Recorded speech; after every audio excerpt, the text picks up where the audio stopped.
టెస్టులు టీ20లకు రిటైర్మెంట్ ప్రకటించిన team India senior ఆటగాళ్లు రోహిత్ శర్మ, విరాట్ కోహ్లీ ప్రస్తుతం వన్డేలు మాత్రమే ఆడుతున్నారు.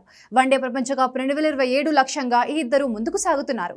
ఆసీస్తో జరిగిన వన్డే సిరీస్లో రోహిత్ శర్మ అద్భుతమైన ప్రదర్శన చేసి ప్లేయర్ ఆఫ్ ది సిరీస్గా నిలిస్తే, దక్షిణాఫ్రికాతో జరిగిన వన్డే సిరీస్లో దుమ్ములేపిన కోహ్లీ ప్లేయర్ ఆఫ్ ది సిరీస్గా ఎంపికయ్యాడు. దీంతో గత కొన్నాళ్లుగా వన్డేలో వీరి భవిష్యత్తుపై వస్తున్న ఊహాగానాలకు ఈ ఇద్దరు తమ ఆటతోనే సమాధానం చెప్పారు. కోహ్లీ అసాధారణ బ్యాటింగ్తో ప్లేయర్ ఆఫ్ ది సిరీస్ గా నిలిచాడు. 3 వన్డేల్లో 2 శతకాలు, అజేయ హాఫ్ సెంచరీతో 302 పరుగులు చేసిన కోహ్లీ టాప్ స్కోరర్ గా భారత విజయంలో కీలక పాత్ర పోషించాడు. అటు రోహిత్ శర్మ 3 వన్డేల్లో 146 పరుగులు చేసి తమ ఫామ్ ను కంటిన్యూ చేశాడు. ప్రస్తుతం దక్షిణాఫ్రికాతో వన్డే సిరీస్ ముగిసింది. ఇక ఈ ఇద్దరు మళ్లీ ఎప్పుడు టీమిండియాతో తరపున బరిలోకి దిగుతారా అని ఫ్యాన్స్ ఆసక్తిగా ఎదురు చూస్తున్నారు.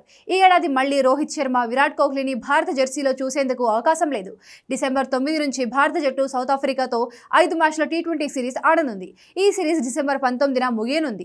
ఆ తర్వాత భారత జట్టుకు ఎలాంటి సిరీస్లు లేవు. వచ్చే ఏడాది న్యూజిలాండ్ జట్టు భారత పర్యటనకు రానుంది.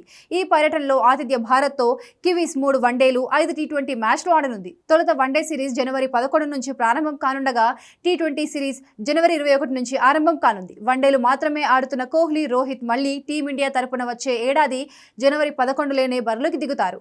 అయితే అంతకు ముందే వీరిద్దరూ దేశవాళీ టోర్నీ అయిన విజయ్ హజారే ట్రోఫీలో కనిపించే అవకాశం ఉంది.